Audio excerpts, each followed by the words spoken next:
Bell's theorem states that no local realistic theory can account for the violation of his inequalities. This asserts that the violation is a consequence of non-locality. Local realism is abandoned, yet no one can explain non-locality.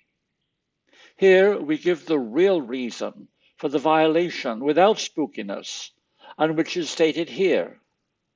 A spin 1/2 in free flight is a boson of spin 1. As it approaches a field, the boson decays into a fermion of spin 1/2 via two different mechanisms. One is the rapid alignment of the spin axis with the field. The second involves a slower decoupling of the boson into the final fermion. The former is polarization, and the latter is coherence, which accounts for the violation. This is likely not understandable, and the purpose here is to explain this paragraph. How can a spin 1/2 be a boson? Because it's a fermion. Yes, it's a fermion, but only when measured. In free flight, it becomes a boson. We think of a spin 1/2 as a polarized quantity, like a bar magnet pointing up or down. Here we find spin displays wave-particle duality. In free flight, it acts like a wave, and when measured, it acts like a particle. A spin is similar to a photon in free flight. It is a wave, and upon encountering a field, it acts like a particle. Formulating the wave nature of spin 1/2 is a new feature of this work. It shows the wave nature of a spin is actually spinning of the axis due to a quaternion, like the helicity of a photon. It has two axes of spin polarization perpendicular to the direction of linear momentum, analogous to the electric and magnetic components of a photon. These two spin around their axes. In free flight, these two spin axes of 1/2 couple to give a spin of magnitude 1, again like a photon, which has a spin 1 as well. Upon encountering a field, the particle nature emerges. Like emission and absorption of the energy by a photon, so a spin 1/2 displays similar behavior after the two magnetic states are split by the Zeeman effect. When a free flight spin encounters a field or filter, the wave nature stops, and the spin evolves into the usual spin 1/2 that we observe. It is this transition from wave to particle that is responsible for the violation of Bell's inequalities. The mechanism for this violation is how that free flight spin of 1 decouples into the usual spin 1/2 we observe. This is far from the usual explanation that declares the process is due to non-locality and its associated quantum weirdness. The geometric product of two Pauli spin matrices is expressed by this well-known formula, having two exclusive and complementary contributions. The first is symmetric and describes polarization, and the second is antisymmetric and describes coherence. Note here that I cannot simultaneously be equal and not equal to J, so only one is manifest at any instance. The two contributions are complementary. The antisymmetric part is in terms of the Levi-Civita tensor and is a bivector, I sigma k. This term has been neglected in the description of spin, and it accounts for a misproperty, the helicity, which spins the axis of linear momentum.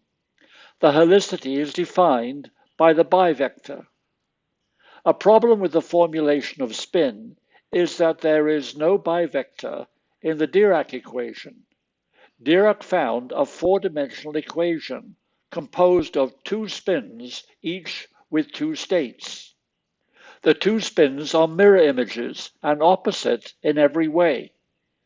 Dirac proposed that one is the usually observed spin of 1/2, and the other is the antimatter twin.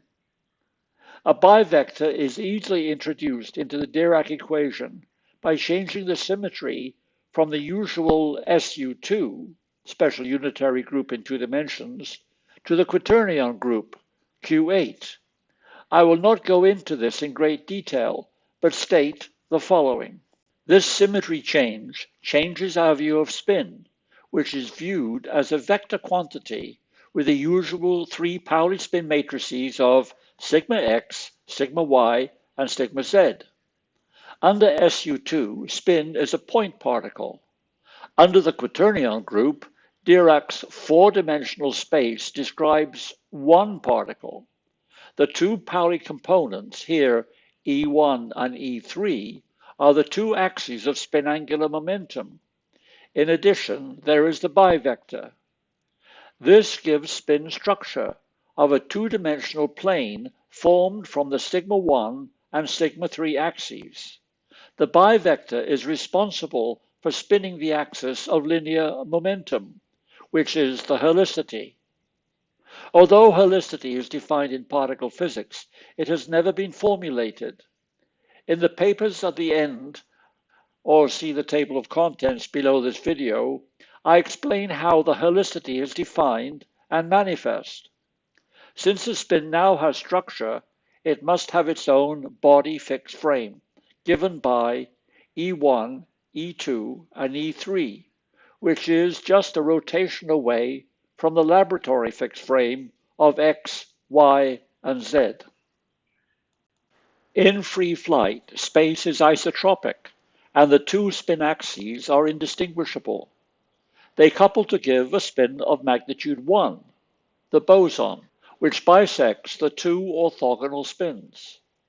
The helicity that spins the axis of linear momentum averaged the spin 1 in free flight, so a spin displays no net polarization. This is the wave property of spin. Geometrically, then, a spin in free flight is identical to a photon.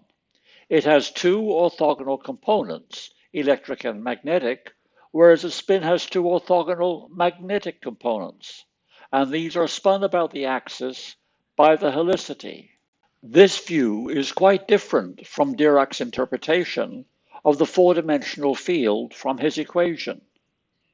Rather than a matter-antimatter pair, under the quaternion symmetry, the 4 dimensions are carried by one particle, which is a spinning disk with 2 orthogonal spin axes on the same particle. This one particle with 2 axes replaces the matter-antimatter interpretation. To quickly review the EPR paradox, we rely on coincidence experiments where the source is an entangled singlet state. The singlet is usually expressed as polarized spin up-down and down-up. These experiments appear to confirm that the entanglement persists after an EPR entangled pair separates and moves towards Alice and Bob. Coincidence experiments provide the only experimental evidence for non-locality. That is, the correlation between the separated pair gives a violation of Bell's inequalities by a CHSH value of 2 root 2, or 2.828. If the entanglement is dropped, then the correlation is 2 and does not violate Bell's inequalities. Using an entangled singlet, before separation, the correlation is minus cosine of the 2 filter angles set randomly by Alice and Bob. Here is the cosine correlation found from coincidence experiments. We expect a CHSH value of 2 from a product state, but we get 2.828 from the experiment. It is concluded that entanglement persists over space-time. That is, the connection is non-local. The EPR paradox has several forms, but here it questions how entanglement is maintained over such large distances beyond the range of any known forces. What causes the violation? No one knows. That is the paradox.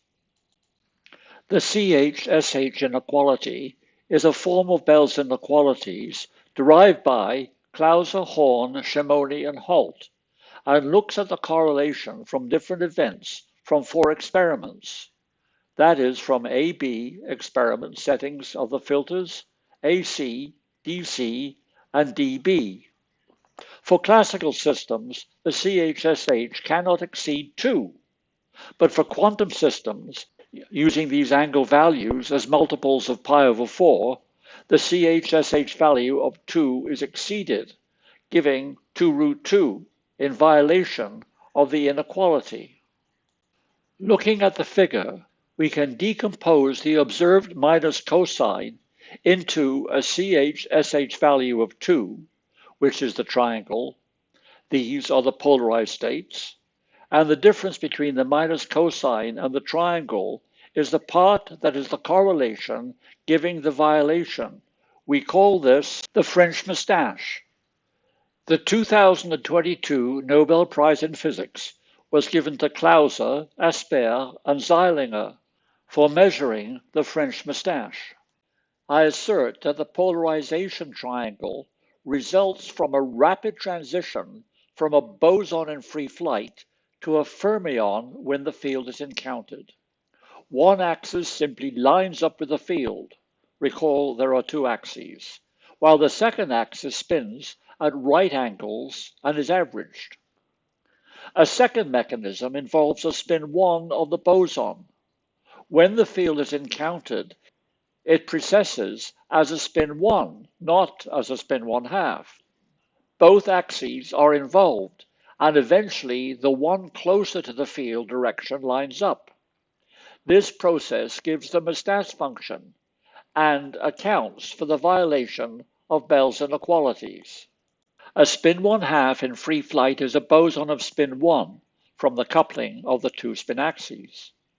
As it approaches a field, the boson decays into a fermion of spin 1/2 via 2 different mechanisms. One is the rapid alignment of a spin axis with the field. The second involves a slower decoupling of the boson into the final fermion.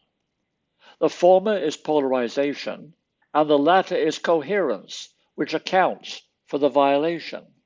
The inset is a spin in free flight as a boson. Even though the helicity spins and averages the axis, the spin is still present. It is just not manifest, whereas the helicity is. Let's write those 2 axes as shown, and note that the 2 spinning axes, E3 and E1, are mirror states.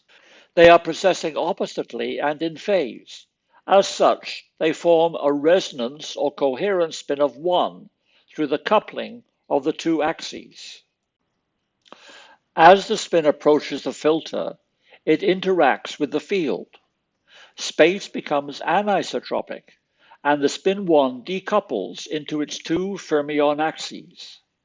This decoupling depends upon the field strength relative to the coupling strength between the 2 axes. It also depends upon the orientation of the field relative to the spin orientation.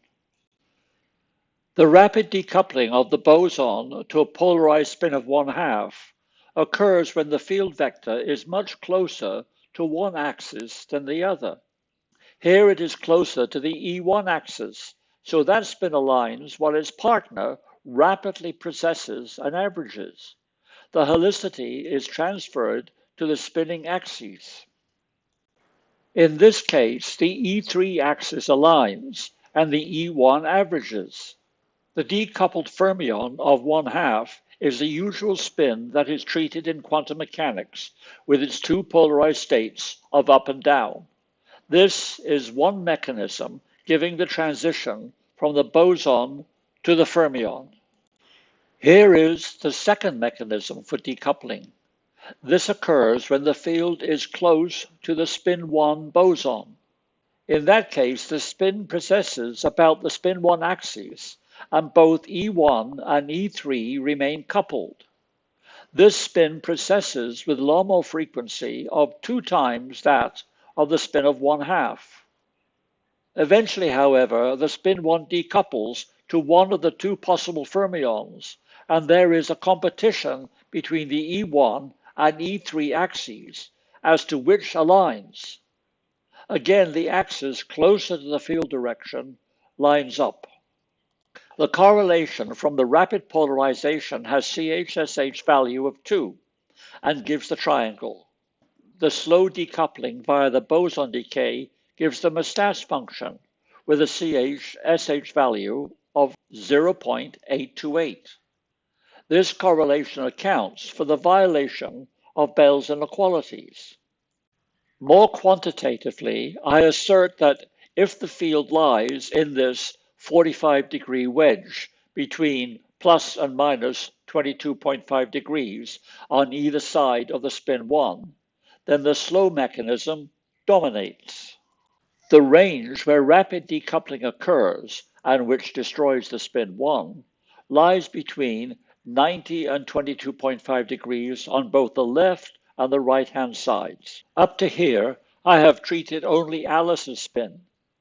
Now consider the separation of an EPR pair with no entanglement. At the source, the two spins are antiparallel and are oriented by theta, the spin's orientation on the Bloch sphere. Note that the orientation of A and B differ by pi. Alice moves right in a right-handed frame, and Bob moves left in a left-handed frame. They leave the source in their body-fixed frames with common vectors of E3 and E1, but with opposite E2. Alice's E2 points to the right, and Bob's to the left. They move oppositely and conserve linear momentum. They have opposite resonance spins, so they conserve angular momentum. They spin in the same way to maintain conservation of spin. Here there are four 45-degree wedges. These are formed from the two vectors at Alice of A1 and A3, and Bob's filters oriented at angles D and C. Note here that A1 is proportional to D plus C, and A3 is proportional to D minus C. The theory shows that the slow decoupling requires both Alice and Bob to lie within these 45-degree wedges, one from the other.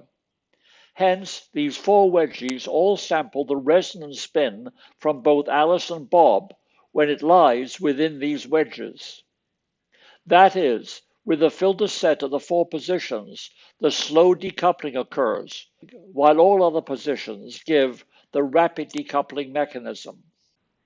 Here is more justification of the results of the last slide, that for filter settings of pi over 4, the correlation from coherence is maximized.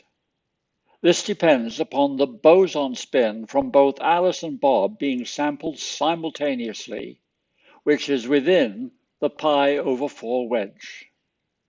Note that quantum mechanics tells us that a spin vector makes an angle with respect to the filter orientation and processes about it. This is the formula in terms of the magnetic quantum number m and the spin quantum number s. For a spin 1/2, the angle is given by 54.73 degrees, which is also called the magic angle. A boson spin of 1 makes an angle of chi of 45 degrees.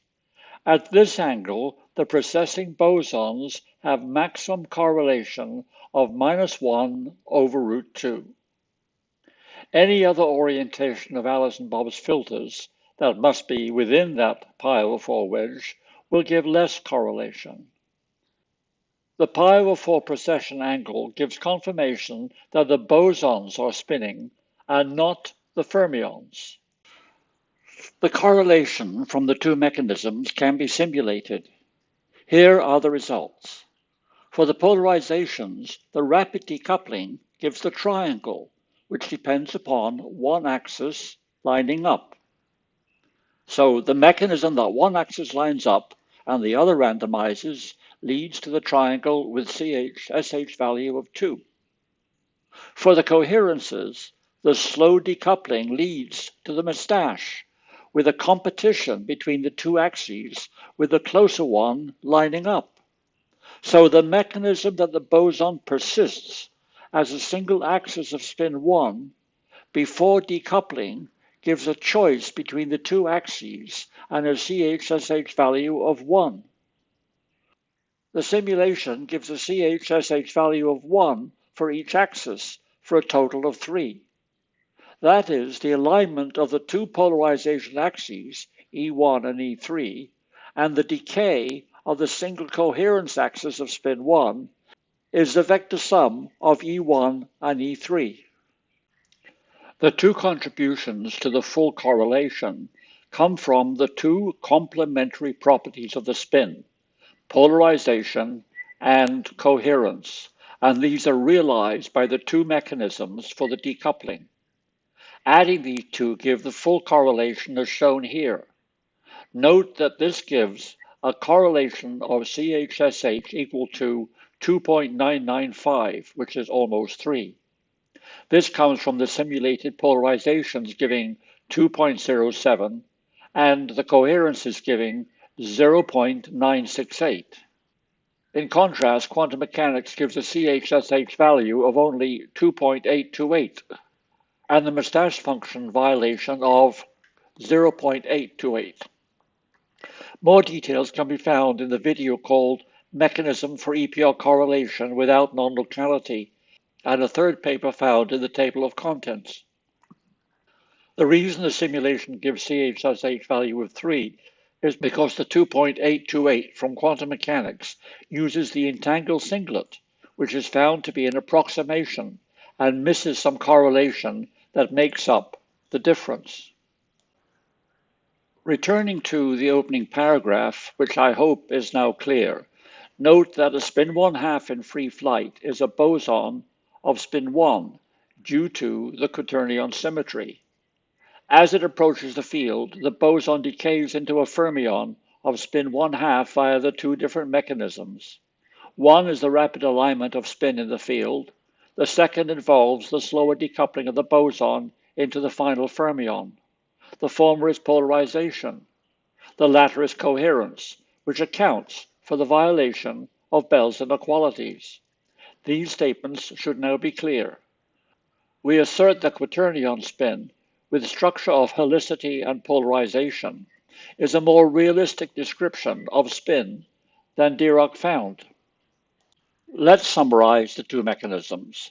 The rapid decoupling is a result of the field axis being closer to one axis, while the other is far removed.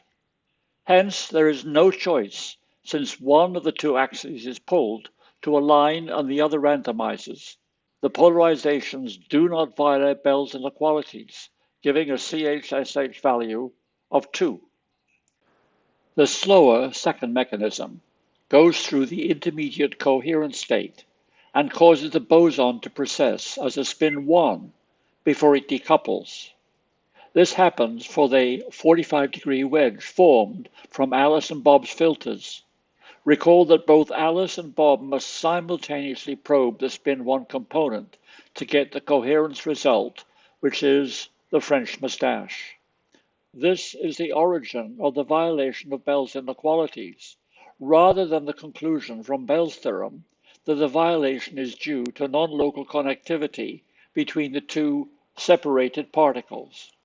Once again, here is the full simulation with the sum of the two distinct and complementary properties of spin, its polarization and its coherence, adding to give the observed violation of Bell's inequalities. In addition to these two mechanisms agreeing well with the EPR correlation data without any non-local entanglement, and which gives more correlation than from quantum mechanics with a CHSH value of 3, now we can have an expression of two opposing sine functions, which fits the simulation very well and gives more correlation than the 0.828 from quantum mechanics. There is quite a lot more that I have not explained. For more detailed information, note that paper 1 gives the quantum field theory analysis of changing the spin symmetry from SU2 to the quaternion group. Paper 2 discusses the geometry of the correlations and defines the hyperhelicity as a complementary property to the polarization. It introduces the law of conservation of geometric correlation. Paper 3 explains the details of quaternion spin and also gives the background of the two mechanisms. It also presents the simulation and discusses the results. There are two other videos. The first gives more details of the mechanism than presented here. It also gives the mathematics behind quaternion spin. The second video describes quaternion spin and its relationship to the Dirac equation.